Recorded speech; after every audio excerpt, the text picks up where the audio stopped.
All right, everybody. Pat Leonard here with the Talking Ball with Pat Leonard podcast.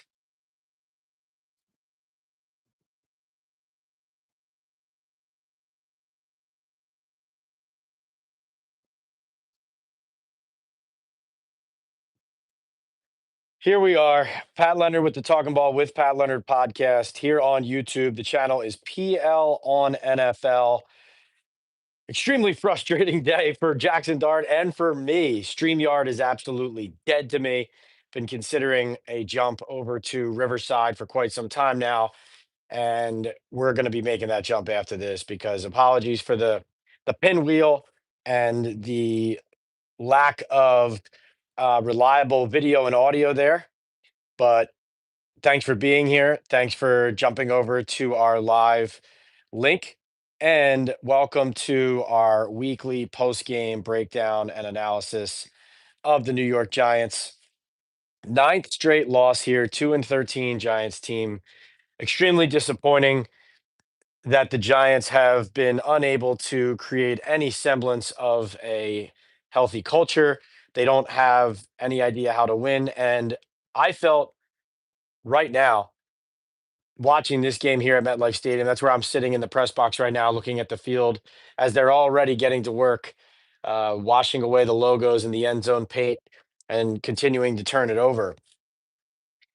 When I sat there today, watched this game, and then listened to Jaxson Dart talk after the Giants' ninth straight defeat, 16-13 to the Vikings, I felt for Jaxson Dart because what he sounded to me today like was a player, a coach. We've seen this before here with the New York Giants, a promising talent that is being dragged down by the dysfunction.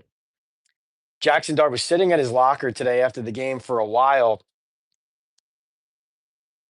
listening to Jameis Winston and Russell Wilson, and you could tell asking questions of the veteran backups that are on this team. This was a game where Jaxson Dart, sure, there were plays that he didn't make.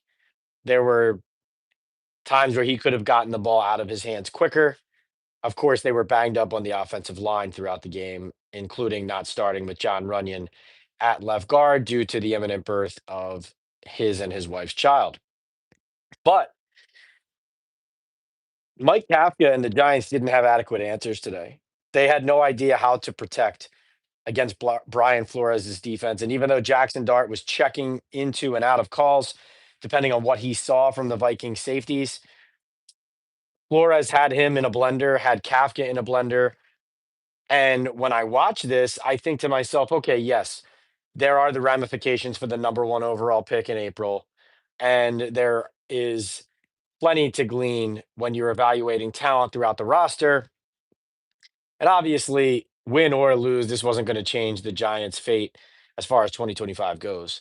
What I was concerned with, though, was listening to Jaxson afterwards, watching him talk to Jameis and Russell Wilson, and wondering how lost he must feel right now. I think Jaxson is searching for answers. Like he said after this, I mean, the lesson that he takes is just not let this happen again like this.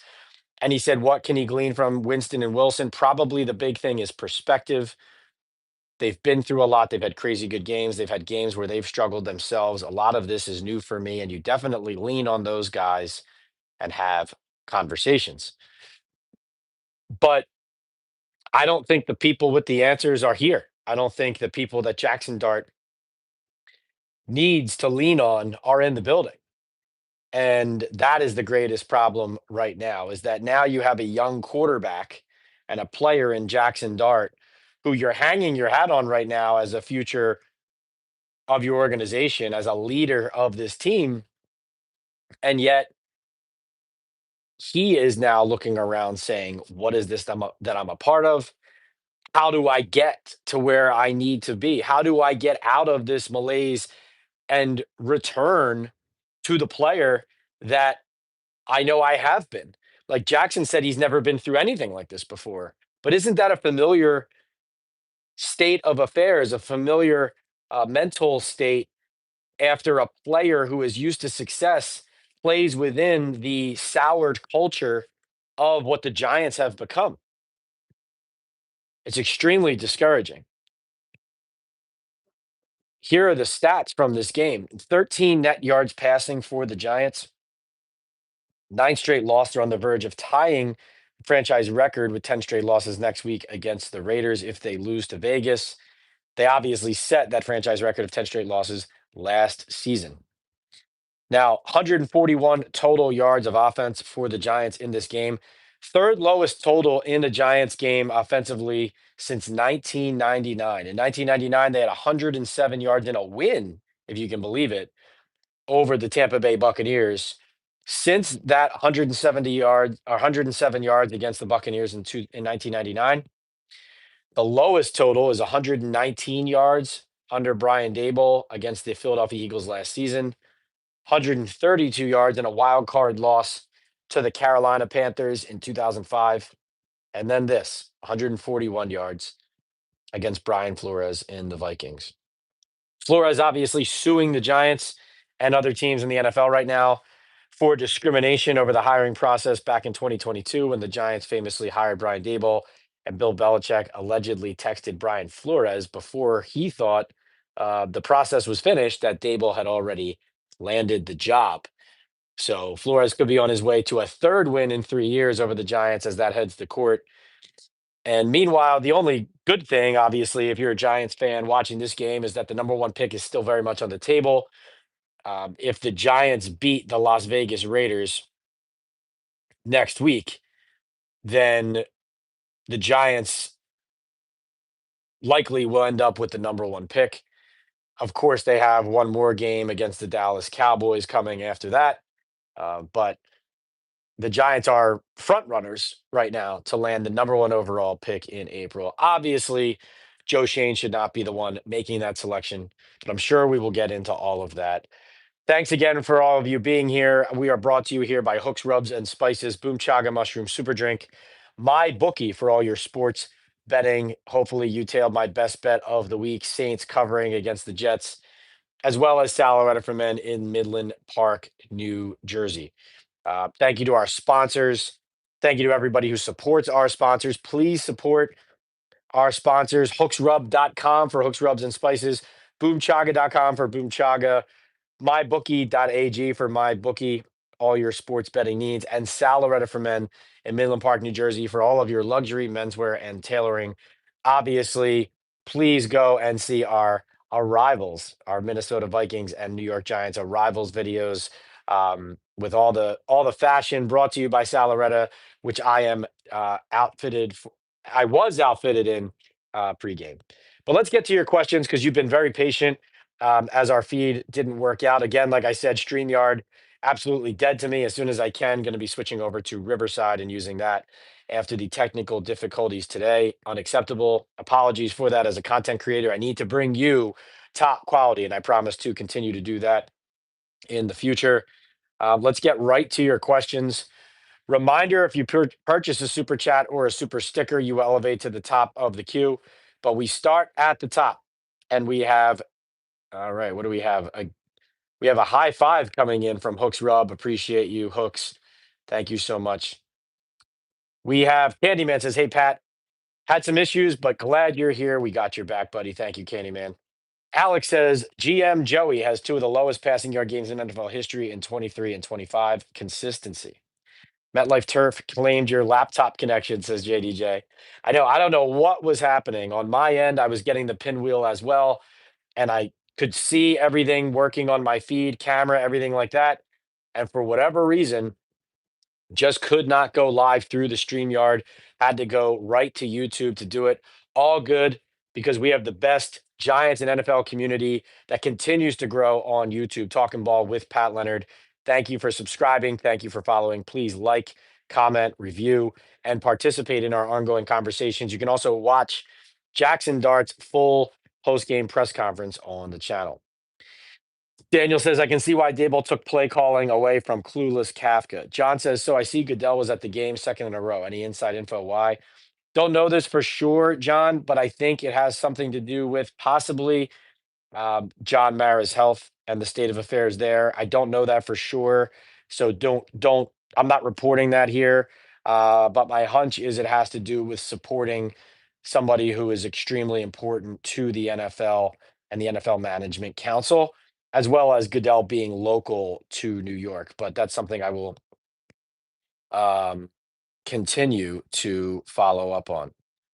All right, let's see. Who else do we have here? We have John says, don't forget to like and subscribe. Barb is watching the Raiders give the Houston Texans a hard time and says, I don't think we beat the Raiders either. Definitely not a guarantee. Paul says, love the show. Thanks, Paul. Scorpio says, Jaxson Dart sucks. We need to get Mendoza.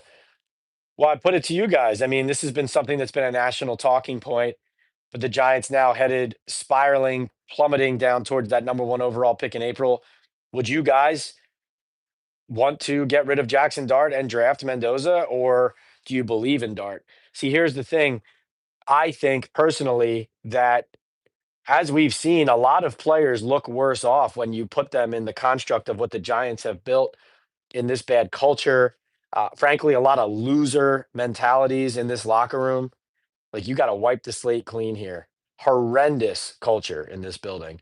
And I know that feels like an amorphous kind of can't put your finger on exactly what that means term, but I'm talking about just not enough disappointment when they lose, no answers, no solutions. A lot of guys don't look fully invested in trying to find them. In the locker room, like, this was the kind of game where I just felt like there were some guys on defense who really deep down were talking as if it was the offense and not them, and that they had done enough. It felt like um, I just don't see enough anguish over the losing, frankly, and it disgusts me. I think if you were a fan and you were listening to some of these interviews, you would be almost as angry as I was at StreamYard when it wouldn't let me launch my live chat a half an hour ago. Raiders are better than the Giants, says Larry. They're rallying against the Texans. Oak okay says anyone saying Dart sucks is crazy. Yeah, and that's what I was getting at there is it's very dangerous to judge a player based on what he looks like as a Giant at this point. Tone says, is Mendoza going to come into this dysfunction and take us to the promised land? I still think Dart's their guy for the long term. Pat, the Jaguars are dominating the Broncos. Jaguars are a good team. Meatball says, great coat. Thank you, Meatball.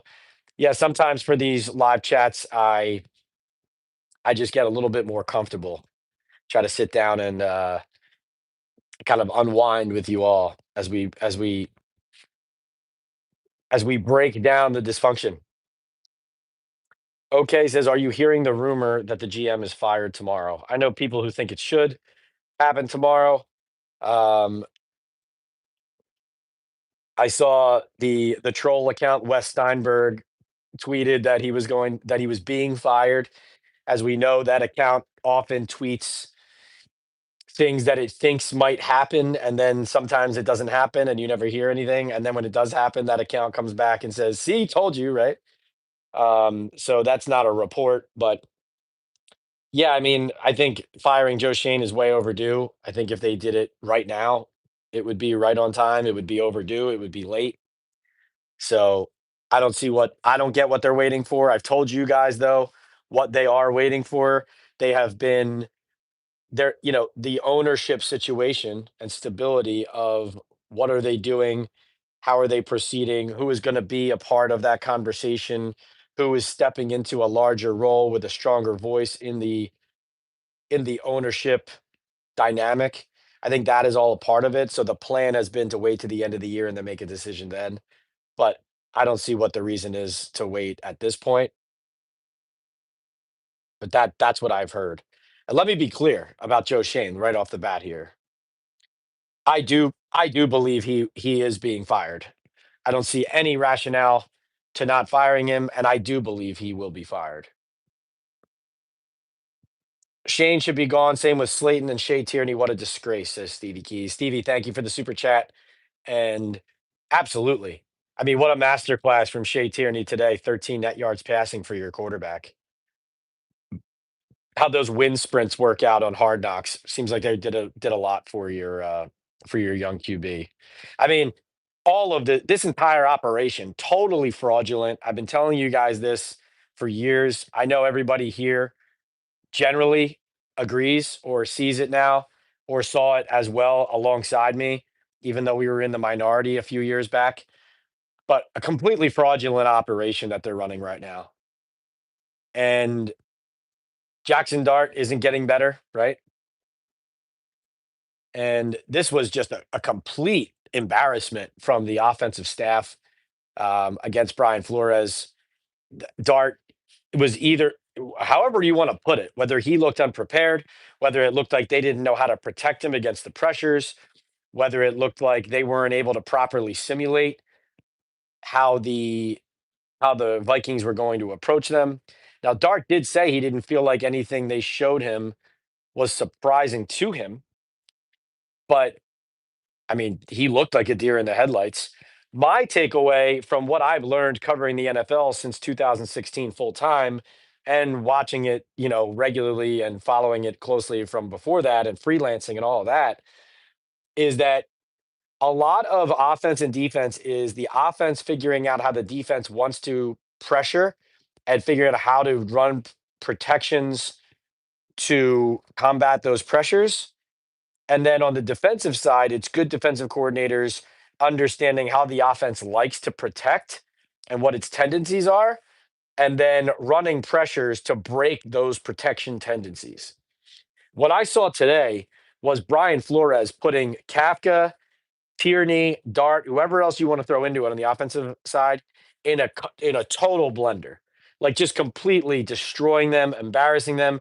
I mean, this game was a 3-point loss for the Giants.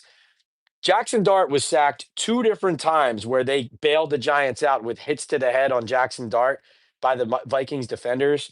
If they hadn't called those penalties, I mean, this could have been an all-time negative yardage game for the Giants. They could have been shut out in this game outside of Kevin O'Connell, for whatever reason, dropping J.J. McCarthy back for that strip sack by Brian Burns and the touchdown return for Tyler Newman. Tyler Newman, excuse me. And yeah, Darius Slayton, I love the guy. I don't know what else to say. I mean, it's the yips, it's bad hands, whatever you want to call it. I mean, he knows it too, right? He's an accountable guy. Larry says, so the season is done. The team looks like the players are checked out. What's the atmosphere in the locker room? Does it feel dead? Do they seem unmotivated and quitting? Well, they're still playing on the field, but what I see, Larry, and hear is guys who are just playing for themselves in large part. Not everybody, right? Like I thought Bobby Okereke today was playing hard and was cleaning some people's messes up, things like that. Abdul Carter, obviously, trying to make his rookie stat total look a lot better than his rookie season has been, even though that lining up off sides to negate Javon Holland's interception return for a touchdown, absolutely ridiculous. But yeah, like when I listen to Javon Holland talk, I just don't know. And Dexter Lawrence, I put in the same category. They sound like guys who feel like they are on the outside looking in of the dysfunction and not a party to it, if that makes sense. They sound like they think, like today, like Holland was asked about, whether it was an empty feeling, not getting that interception when Carter makes the mistake. And then he's like, well, not really, because then, Newbin still got one and, we were still confident and this and that. You just lost your ninth straight game. You're 2-13. And Holland, just like everybody else in the secondary, was party to one of those 3rd and 15 conversions, 3rd and 12, 3rd and 14. And he's standing there like, ho hum. Next question. Yeah. Uh-huh. No, no, I think we were ready to respond. We were doing this, we were doing that. Any other questions? Yeah, you're on the worst offense, or you're on the worst team in the league, and you guys give up 3rd and 12, 3rd and 14, 3rd and 15. But that's my point, Larry. Like when you ask about how's the locker room, here's how it was today. A lot of the interviews that go up to, whether it was like three of us or four of us or 10 of us, I would listen to a little bit of it. And at a certain point in all of the interviews, I was listening to what the player was saying, thinking, okay, well, he doesn't get it, right? Oh, well, he's just talking about himself. He or oh, he doesn't really seem broken up about it. Or wow, this defense really doesn't think it contributed much to the loss, right? Like it's disgusting. It's there's no accountability. There's no accountability.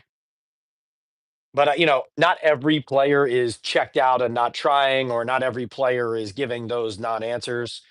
Like Jackson, for example, sounded accountable today. Um, the offensive linemen I have talked to, usually like Thomas, John Michael Schmitz, those guys take accountability. Theo Johnson over the course of the season has taken accountability. What a rough game he had, 2 drops on 2 targets. But largely, Larry, what it is not enough leaders keeping the team together. So then the the individuals just do their thing for them, you know?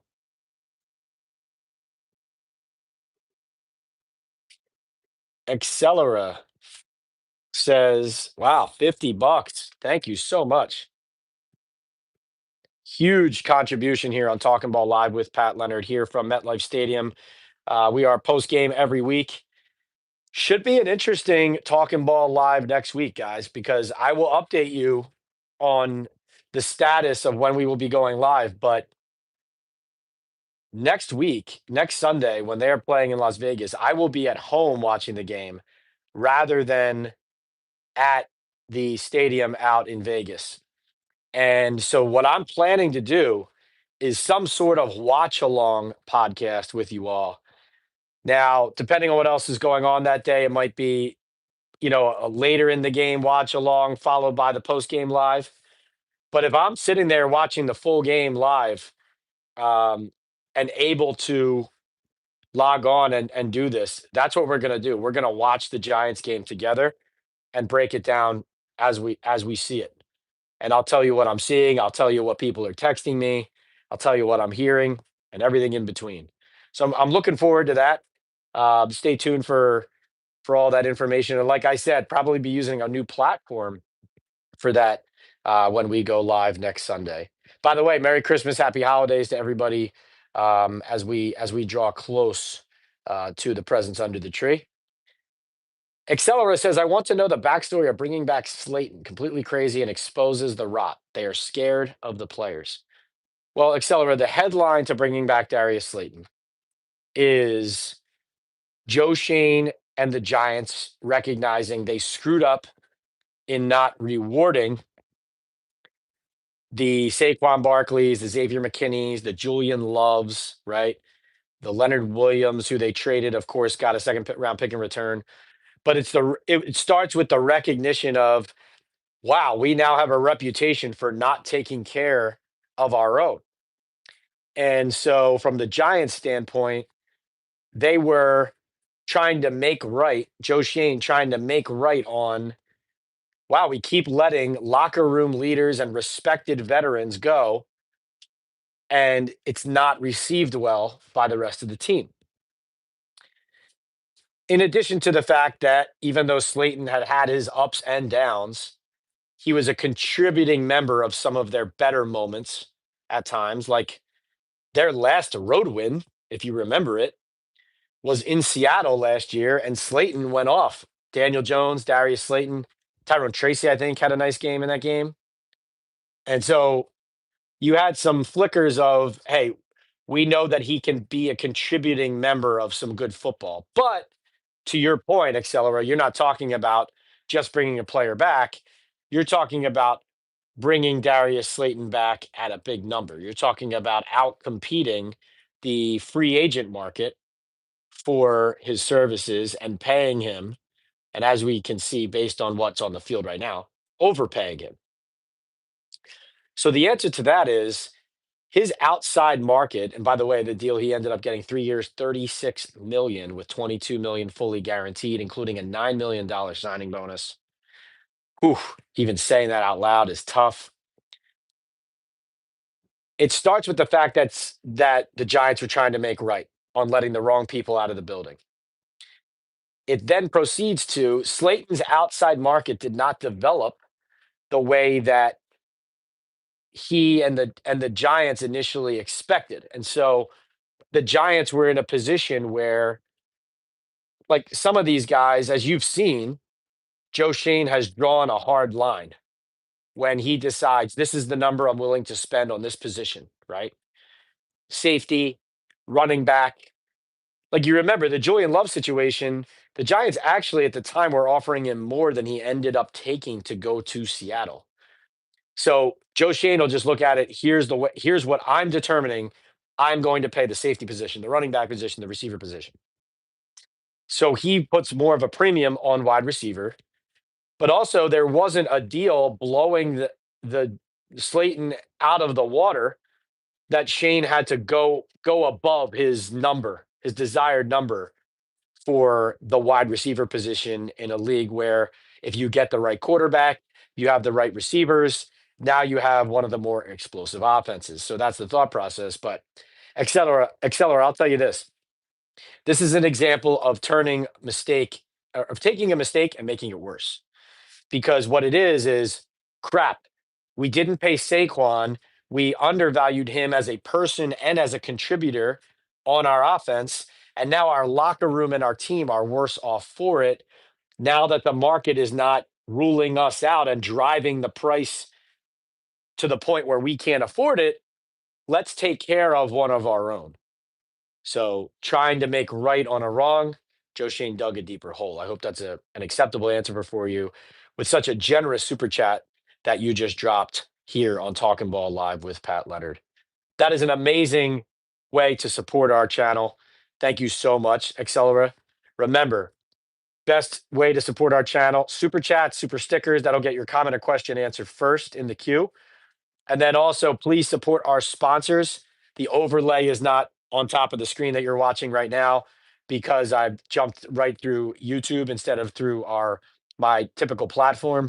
But write these down. Mybookie.ag. The code is Leonard. I think it's a bonus bet back when you sign up as a first time sign up on MyBookie. Tail all of Pat's picks all season long. You'll see them on social media everywhere, including Instagram. And then great casino there too, by the way, on my bookie. Especially for those of you who are in a state where you can't bet in all these other typical apps.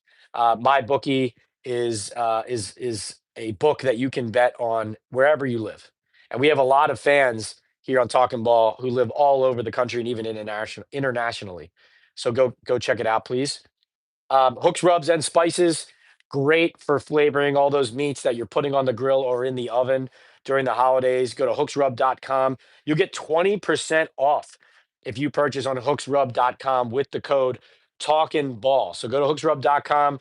We got the pepper sauce now. And whether you got the brisket, turkey in the oven, ham, whatever it is, there's a flavor for you on hooksrub.com. Also, Boom Chocolate Mushroom Super Drink, natural extract loaded with anti-inflammatory, immune-boosting antioxidants and heart-healthy compounds. Boomchaga.com. The code is TalkingBall25 at subscribe and save option. So you go to the subscribe and save option, you buy a bag or two or three, or you buy some of the cold teas, whatever it is that you like.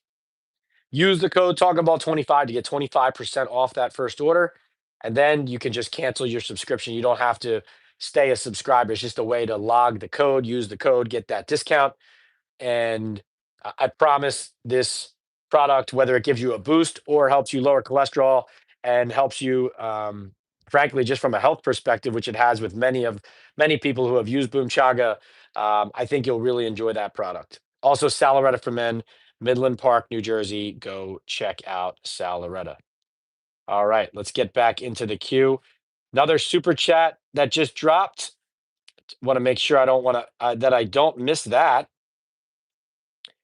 All right, next super chat. Accelera, thanks again for that. We have Candyman. Candyman says, why did Stinney start ahead of Bo in place of Runyon? Isn't Bo supposed to be our future guard? No, they have played Bo at tackle. So Bo has been a tackle as a Giant. Stinney is the next man up at left guard with John Runyon out. So whether Bo ends up being moved inside or not, The Giants have used him as a tackle as a rookie for the most part and practiced him there.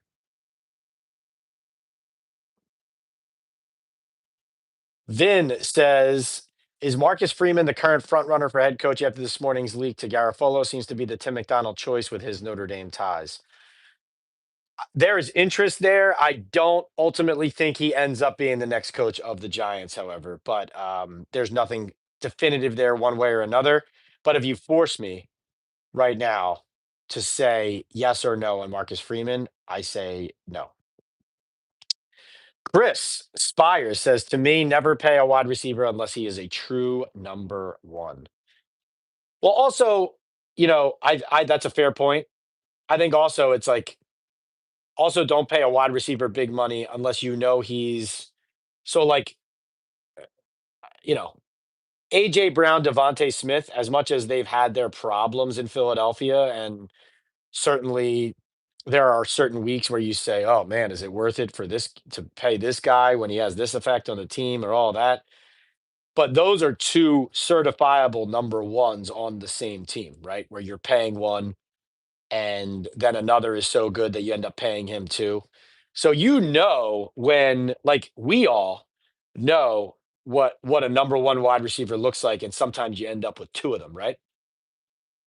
So and Darius Slayton, regardless of whether you liked him or not in his previous years prior to this re-signing, he wasn't a number one wide receiver, right? Like that's not the quality of receiver he was, even if you were a huge fan of his. So I think that's a great point there.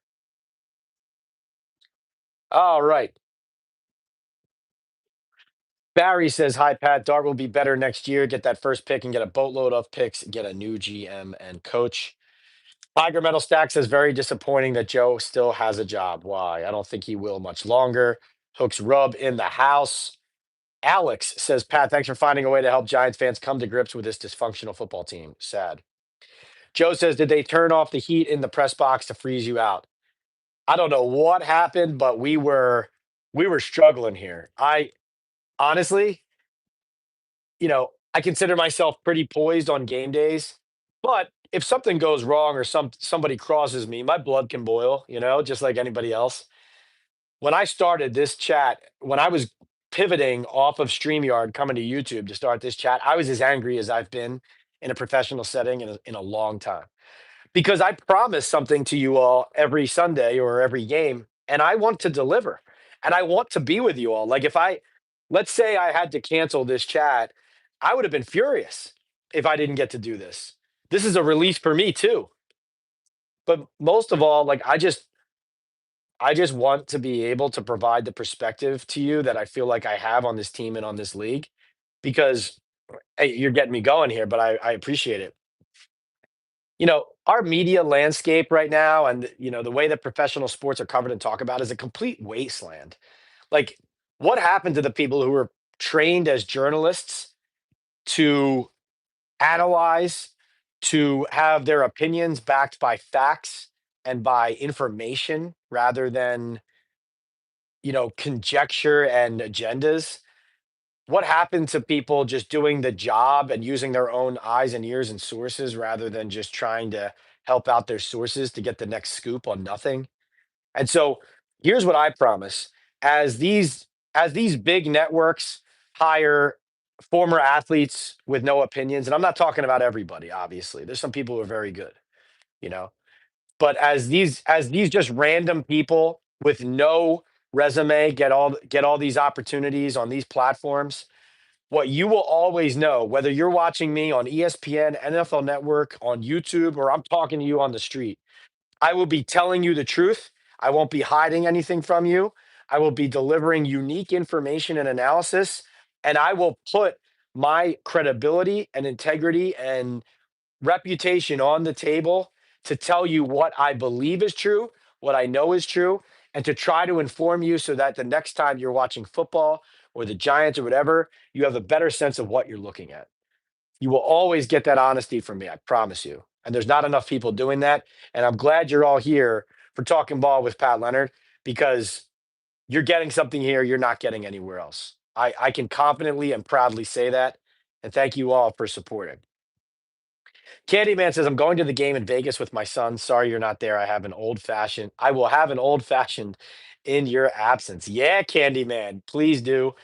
You'll enjoy it because there's so much to do, obviously, in Vegas, but the stadium is walking distance from a bunch of the casinos, and it just makes for just a blast of a weekend with the game capping everything else you're getting into, and everything's walkable. It's so cool.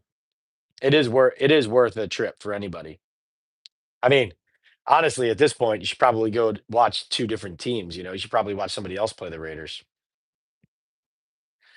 Bronx Boy says Dayball might have earned his firing, but he made Dart and our offense look good. Its drop off is dumbfounding. Kafka stinks. Merry Christmas, pal. Well, as we talked about, I think in our last chat, Dable, the offense did look better with Dart under Dable, but at what cost, right? Like Dable, since he was here, first of all, had been running one of the worst offenses in football for several years here.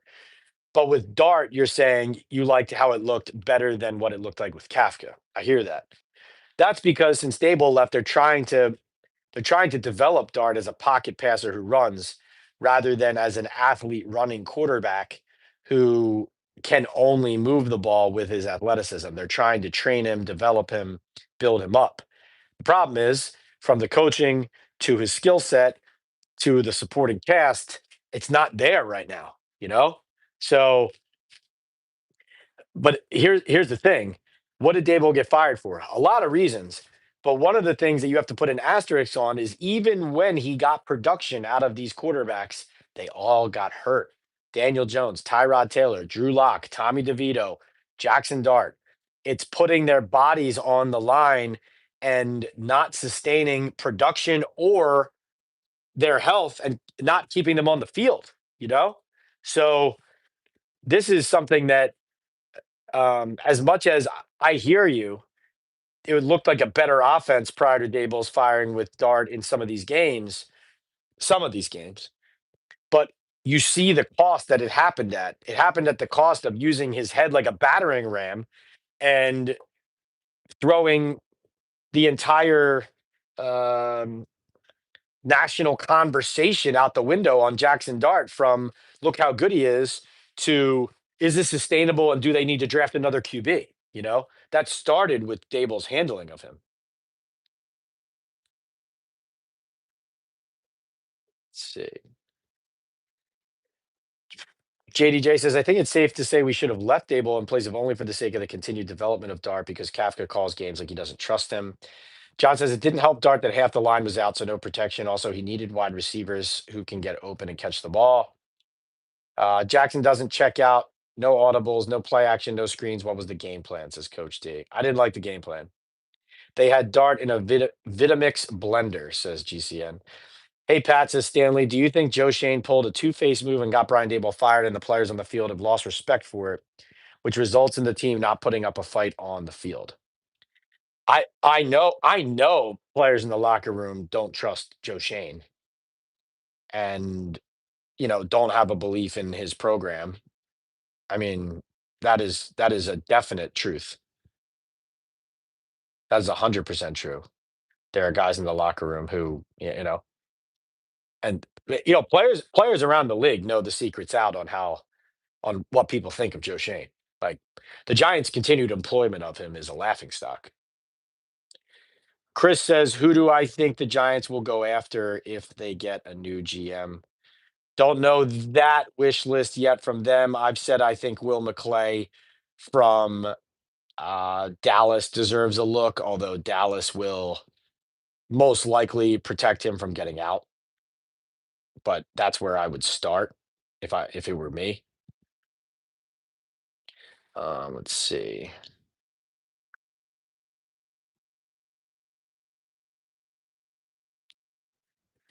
Another super chat. Life at full speed says drafting Mendoza into this mess and having him also fail would be such a Giants thing to do. Just develop Dart. Yeah, I have no indication from inside the Giants building that they intend to move on from Jaxson Dart and draft a quarterback in this draft. I just asked it earlier because some people like one of our listeners and talking ballers earlier said they would like to see Mendoza instead of Dart, given how something like this looks today. And I believe that the Giants have seen enough from Jaxson Dart, intangibly and tangibly. So like what he is on the field and off the field, they've seen enough to know that something's there. And again, it's very dangerous to throw in the towel on a player with promise like that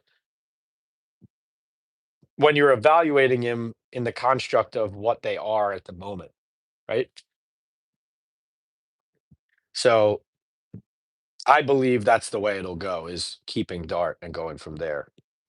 But as I've said before, it is a conversation when you have this high of a pick of what to do. It just is. Disheartening watching many other teams, tight ends and wide receivers making great catches. Hank says Giants need to blow it all up, get a real GM and coach, draft Mendoza, trade Dar for a second and sixth. Let's get real. We need to change it all up because enough is enough. Crazy is not strong enough of a word for people who say Dart sucks, says Larry. Flores is trying to beat us on the field and in the court of law. He's definitely on the phone with his attorney saying they didn't want to hire me, says JDJ. Pat, can Joe spin a story and stay the GM in 2026? Thanks, says Alex. Alex, I personally don't think he's going to be able to do that at this point. He's done it before, but I personally think it's run its course. No one has told me he's going to be fired, but I'm just telling you I think he will be. That's just my opinion, but I can't report it at the moment. Hank says, if you think Jaxson Dart is an NFL starting quarterback, then you don't understand football. The proof is right in front of you. Stop glazing on garbage. Raiders keep getting screwed on pass interference calls. As you can't Mara call Goodell and persuade him to let Gruden apply for the Giants job, says Sean. They definitely should interview him. Joe was blocking you. That's why you couldn't get on the live chat. You're funny, Tiger. Stevie Keys says, Pat, you're a breath of fresh air. To me, Dayball earned getting his ass kicked out when he pushed Wink out. No doubt, Stevie. Yeah, exactly. That's the thing. It's not in a vacuum like people saying, oh, we should have never fired Dayball at that point.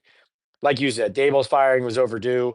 And his mismanagement of the staff and essentially running Wink's guys out of the building and then Wink saying enough of this BS. I don't even want to be affiliated with this. That all set this in motion to spiral completely out of control. It was already headed there, but that's what started it, right? Along with Joe Shane just not making great draft picks and not doing well at personnel. If you don't understand what a rookie season is, you don't know football, specifically one with 20 touchdowns, says Chris. Um,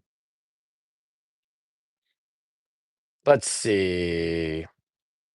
Life at full speed says, hey, Hank, we don't have to glaze. Jackson's rookie stats are speaking for themselves. Eli had a worse game in his early years and got us two Super Bowls. Too early to be so critical of Dart and label him not an NFL QB, says Francis. Pat, there's no more doubt. Clean house or that stadium should be empty all next year, says NYOG. Hey, Pat, if the Giants end up with the number one pick in the draft, they would make a huge mistake if they don't draft Fernando Mendoza with that pick, says Stanley Frederick. Let's see. Peter says, thought maybe Pat Hanlon had you kidnapped, says Peter Randazzo. You're funny. Pat, the blonde haired woman at the Dart press conference looked like she was going to tackle you when you asked a question. I'm elusive. Bring on the tackle attempt. No, that was probably just listen, here's what I'll say. I don't know exactly what you're talking about, but bottom line is when people work for a team, I've never worked for a team. But people who work for a team take losses sometimes as hard as if they're playing, like they're not on the coaching staff, but it's their livelihood, it's their people, they work in the same building, it's their coworkers, right? So whether it's public relations or whatever, um, that's just something that happens. And so you might see a look on somebody's face that they're just in a rough mood because listen, if I worked for the Giants, let's say I was a Giants scout or PR person, and I watched this game, ninth straight loss, and how it happened. I don't know if you would catch me smiling while I was watching reporters ask questions either.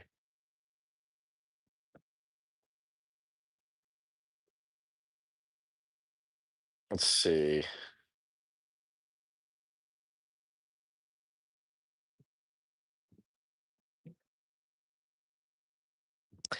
Richard Armstrong says you have to stick with Dart. I'm a 45-year Giants fan. Sims and Eli had much rougher rookie years. For Sims, it lasted a couple years. Listen, Hank, thanks for bringing that perspective. Don't don't worry, like it's not personal. Everybody's allowed to have an opinion. Both opinions are valid. Keep him, get rid of him, whatever. Like you guys are fans. You know what you're watching. You can have a. That's why disagreements here are fine, right? Don't make it personal. Don't take shots at people personally.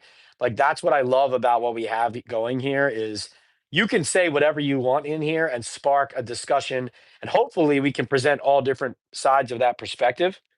Um, and one thing I would say in Hank's defense, Richard, is, and to some of the people saying, "Oh, well, Eli had a rough game, this and that."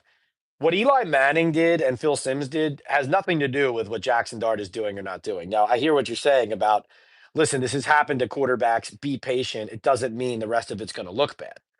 But, uh, you know, Eli had, like, you could say, well, Eli did it. He won two Super Bowls. I could say, well, Eli did it and he had a pretty average career, but then he had two great Super Bowl runs in the playoffs, right?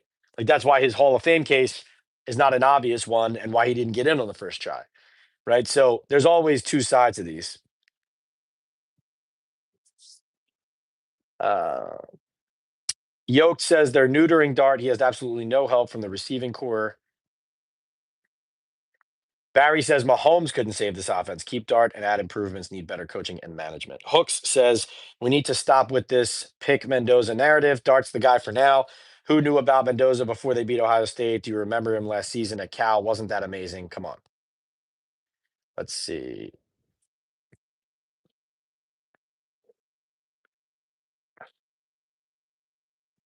GCN says they're comparing Mendoza to Kirk Cousins. All right. A lot of love for Jackson. I get it. Paul says, I'm on vacation from the UK to Australia. I set my alarm to 4:30 a.m. to watch the game. Should have stayed in bed. You're a diehard, Paul. And that's why you're on Talking Ball. I appreciate you. What dedication. I do need an old-fashioned NYOG, no doubt. I believe that Jackson Stanley thinks the Jaguars are overrated and will flame out quickly in the playoffs. Well, this is a crazy season because so, like, let's look at the NFL standings right now. And again, we're here on Talking Ball Live with Pat Leonard, post game from MetLife Stadium. Giants lose to the Vikings 16-13, ninth straight loss, and they're 2-13 on the season. By the way, just to catch you up on where the Giants stand, under Joe Shane, 3-24 in their last 27, 5-27 in their last 32. 5-18-1 against the NFC East, 2-14 against the Eagles and Cowboys, 20-45-1 overall in four regular seasons. So let's look at the NFL standings because Stanley says he thinks the Jaguars are overrated. The fascinating thing about this season is the NFL finally seems to have achieved the parity that all these pro leagues look for. They all want all the fan bases for as long as possible to believe that their team is going to has a chance. When really, like in the NFL, 32 teams, there's like 6 to 8 teams maybe that have a chance of winning the Super Bowl every year, if that many. And in the NFL this year, look at the teams at the top of the standings. First of all, the tops of the AFC and NFC have been jockeying, right? Like the Chicago Bears before that crazy win over the Packers, the Chicago Bears were a team. It was like, oh wait, they have a tough schedule down the stretch. They could actually miss the playoffs, and then they win against the Packers, and now they're in the second seed of the NFC, challenging for the number one. It's that tight. It's that close, and the games every week are that close, and that's why there's no opinion that's almost too crazy or is really off or obviously wrong about any of these teams. Like Denver, Jacksonville, Chicago, three teams who have had a ton of success. But if you told me that any of them lost their first playoff game, would I be shocked? No, I would not be shocked. Seattle, you could throw them in there too. New England, even though obviously, they've lost. New England's a team 11-3, and coming off of a loss to the let's see, drawing a blank on who they just lost to. The Buffalo Bills. Bad loss, right? Felt like a bad loss. They coughed up a huge lead to Buffalo. New England's the team that I would be surprised that, like, if they lost their first playoff game, that would surprise me, given how tough they are, how they're coached, how they've been playing, how their quarterback's been playing, those kinds of things. But mostly, it's just not crazy to sit there and say any of these teams, even at the top of both conferences, are teetering, are a team that could lose and that you could say, hey, they're good, but I don't think they're as good as some people say. Like, look at today. Houston Texans have been looking for a while like a Super Bowl contender again, and then they barely beat the Raiders today. So, yeah, I think the teams that jump out to me, like that I would say, hey, that would surprise me if they lost their first playoff game. I would say New England and, you know, the Rams, probably. Lock and Load says John Mara has once again inserted himself to ruin another rookie quarterback. Should have let Daboll coach until the end of the year. No, see, I don't think they should have let Daboll coach until the end of the year. I don't. I think that's flawed thinking at this point. You give Kafka a chance to show what he has, right? And Daboll was checked out by the end. Forget all the players. Daboll was checked out by the end, and the yeah, I'll agree with that. Also, as far as John Mara goes, like all we can do is send thoughts and prayers to him and the Mara family and the Giants. Um, during his difficult cancer battle. Really sad. Um, and wishing him the absolute best during this holiday season. And that's what I would say about John Mara. Pat Shane will definitely be out if the Giants lose to the Raiders. I think he's out already, but we'll see. Good point here by Scorpio that I didn't bring up. Pat, I think Jaxson Dart had a wide open Wandale Robinson screaming down the field on one play, and Dart just lofted it. Also, his wind up to launch deep balls takes forever. Yeah, that ball should have been put right on Wandale, and it should have been a completion. Also, though, doesn't help Jackson that the ball was there and Wandale is so undersized, second round pick of Joe Shane, that he isn't able to use his body to protect Isaiah Rodgers from knocking it down. If Dart had is bad next season, they will have a high pick and can get a new quarterback, says Alex. This offseason, acquire picks and improve this crappy roster. What's the future of GM Brandon Brown? Think he jets and lands somewhere this offseason? He's interviewed everywhere, still not gotten a job. Um, I think from what I understand, he's been party to everything here. I don't see, I don't see the logic in elevating him or making him the guy here. Goodell may have to pull a Pete Rozelle when he installed George Young, says Hirsch. Can't wait till they clean house, says Barb. Organization sucks at developing players, says Tone. Thank God fire Joe, says Tiger. Pat, but the talent is better than their record, says Joe. I think you're being sarcastic. Let's see. Okay, says what's the solution in your eyes? Hire a president and football operations? I think it's get to the end of the season, decide how the ownership situation proceeds with Marisick and and with the Giants in a state of like this is a critical juncture. Like this is a critical juncture for the Giants organization. And I think it starts with identifying what the ownership situation looks like.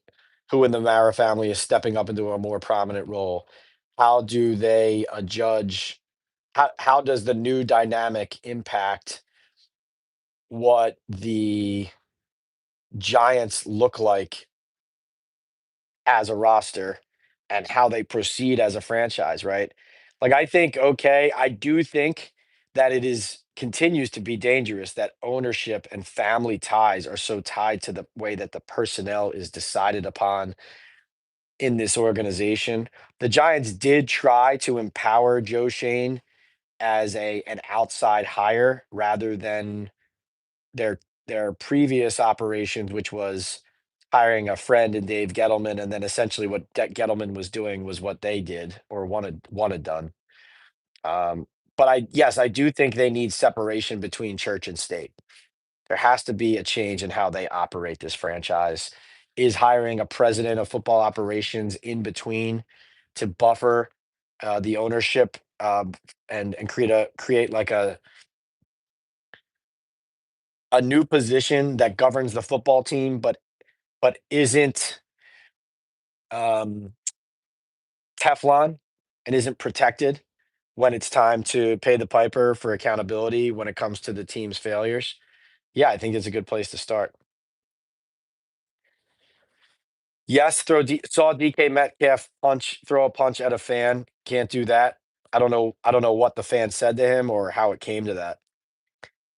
Cizale, is that how you say that? Theo Johnson is overrated, and we should add Bellinger more into the offense. Never understood why he isn't more involved besides blocking. Great point by Tone here. We threw only one screen pass all game. Not enough screens. The sad part, Parker, is they're not tanking. You would think they're tanking based on how they're playing, but they are not. The Giants do not need to tank. They are that bad. All right, going to wrap up in a few minutes. If anybody has any other questions, I will answer super chats, super stickers first. Otherwise, I will jump through the queue and try to answer questions if I feel like it's addressing something we haven't covered yet. Let's see.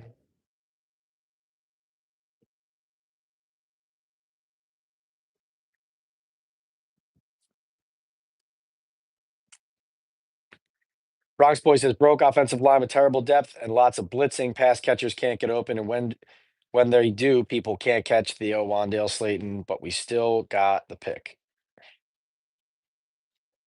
Let's see. Francis, glass half full. 4 minutes to go. Giants down by 3. Had a chance. Francis sees the light at the end of the tunnel. Triple A says, I don't see Mara firing Shane during Christmas week. Isn't he a family friend at this stage? Yes, no, maybe on Black Monday, if at all. More likely it happens at the end of the season. That's where I heard it was going the entire time. I will say the Giants they did cut Zach Diassi, I believe, on Thanksgiving Day. So I'll never forget that one.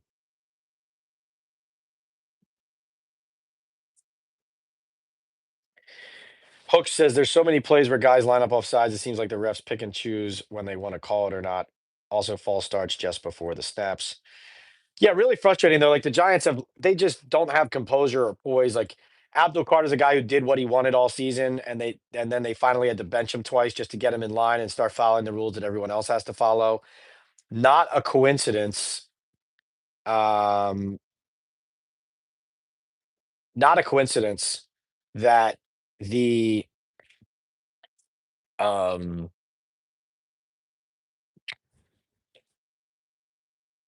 that the lack of discipline that Carter has shown all season as a rookie comes back to bite him during the game at a critical spot. Like discipline matters, habits matter, practicing matters, being a practice on time matters, being in meetings matters, and think and believing and understanding that you need to follow the rules that everybody else does and that you have things to learn and that you don't know it all. That all factors into making key mistakes like that in critical times. And not to mention Drew Phillips today, personal foul, 15 yards. 3 straight games under Mike Kafka now. Personal fouls. Theo Johnson, John Michael Schmitz, now Drew Phillips. Yes, Nico Collins is a beast. Joe is incompetent and still here. Oh, I understand your question, but we have a great nucleus, 1-score games. Tiger, that's good. Oh, we got a super chat. In2 says, don't know if it was asked, but do they look for a tight end in the offseason? Because I'm not feeling the Theo Johnson experiment at all. Into I do believe they need to reinforce the tight end position. Too many drops from Theo Johnson to feel like you're set there. Here's another reason. Like I wrote last week about the special teams being a reason that Joe Shane has to be fired. Look at the tight end position. This guy adds a tight end with a significant asset every year. Darren Waller in a trade, Daniel Bellinger with a draft pick, Theo Johnson with a draft pick. Obviously, the signing of Chris Manhurts, who drafted Thomas Fedoni this year. This guy can't find a tight end. He can't find a reliable tight end. So this is a major problem with this general manager and this personnel process. I've said this before, I'll say it again. One of the biggest problems the Giants have is their inability to self-evaluate, and that includes, like, here's what they do. They have a whiteboard. They have positions where they feel like they need to fill a gap, and then they say, "Oh, we drafted Tyler Newman at safety. That position's fixed. Check." Like, seriously, that's them. Zero accountability, and it starts with Shane, says Life at Full Speed. Thank you for all the Merry Christmases I see in the chat. Really appreciate you all. We got one from Alex. Thank you. Hook says Merry Christmas to y'all from the Hooks Rub fam. Same from Steven and Simeon. What is the deal with Evan Neal? He was injured but never plays. Is Thomas out for the year with his hamstring? It seemed like Evan Neal was coming back and then realized they had no intentions to play him anyway, and then suddenly ends up back and out and injured. So I don't know what's going on there. Total disaster.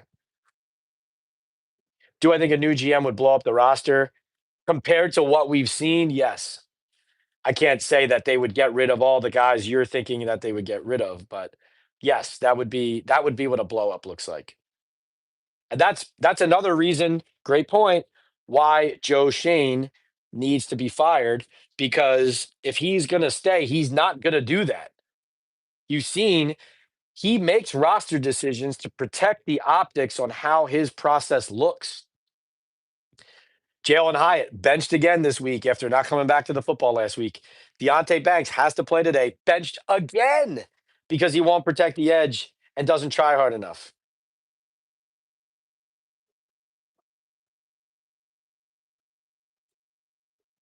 Horrendous showing from the Giants, from ownership, GM, coaches on down. Brian Flores embarrasses them again. Stevie says, "I never thought I'd have to live through the '70s again with the Giants." Merry Christmas, Pat and Chad. Merry Christmas to you, Stevie. Thank you so much. All of the reports that you're seeing about Joe Shane, that has started with the troll account, Wes Steinberg. So Wes Steinberg is a troll account that obviously has tweeted some entertaining and funny things over the years, also some inappropriate things. What that account typically does is it will tweet, like, let's say it'll tweet Joe Shane's going to be fired tomorrow. And if Joe Shane gets fired, then it says, "See, I told you," right? Like on Monday when he gets fired. And if Joe Shane doesn't get fired on Monday, nobody says anything and nothing happens because that account has no need to uphold any kind of credibility. It's just a fake account and everybody knows it. You know what I mean? So that's where, uh, that's what but here's the thing.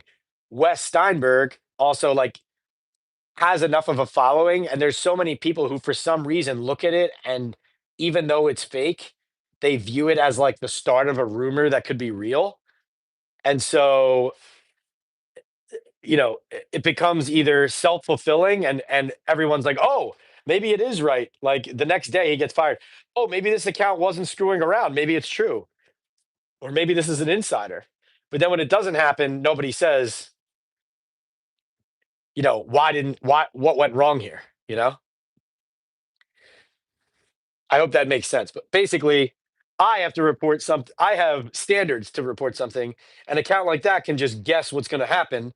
And then if it hits on a dart throw, it's like, "See, I was right." And then that fuels the speculation.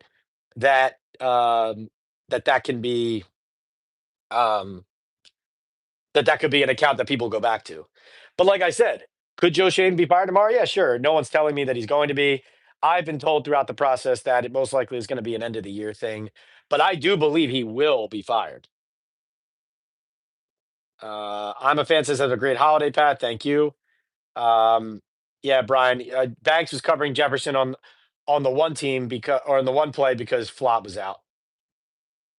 West strikes again. Yep. All right, we'll close out with the super chats. Hook says, "What's for dinner tonight, Pat? I'm doing roasted turkey and sheet pan veggies with H Town and lemon pepper seasoning, by the way." Hook's rubs and spices, man. Jared's got something for everything. Jared is a diehard Giants fan from Houston originally, and the founder and operator of Hook's Rubs and Spices. If you want to support Talking Ball with Pat Leonard, support one of our biggest ballers here, and that is Jared from Hook's Rubs and Spices. I'll be honest, Jared, tonight, um, I'll probably be bringing some Hooks, Rubs, and Spices down to my families to prepare some of the meats for Christmas Eve and Christmas Day. Tonight, probably going to be some leftover macaroni with some Italian food in the house, and then we'll get Hooks, Rubs, and Spices going on some of the meat that we'll be putting in the oven or in the smoker for Christmas Day. Hooksrub.com, 20% off with the code Talking Ball. Merry Christmas, James. Thank you. Have a drink tonight, Pat. You earned it, says Richard. Oh, you know I'm having at least one. Need that old fashioned. Appreciate you all. Thank you so much. Merry Christmas. Happy holidays. And I will keep you all updated on social media. I will keep you updated on um, the next live chat. Might end up being Sunday for the Raiders game, but we'll see. If big news breaks, we could have an impromptu live. But stay tuned. Follow me on Twitter or X, P Leonard NYDN, if you don't already. And at every other social media, it's PL on NFL. That's Twitter, Instagram, TikTok, Threads, YouTube. This channel is Talking Ball with Pat Leonard, PL on NFL on YouTube. Please subscribe. Please hit the like buttons before we jump out of here. And please tell your friends, whether they're NFL fans, Giants fans, whatever the case may be. We cover the entire league. I will be on Super Bowl Radio Row again this year, and we plan to dominate that week, have tons of content, great guests, big sponsors. Looking forward to that. Thank you all for continuing to support. May your families be happy and healthy this Christmas and holiday season. And thank you so much for supporting and for being patient with us here as we got this live chat rolling. Take care. Have a great one. Merry Christmas. Happy holidays to you all.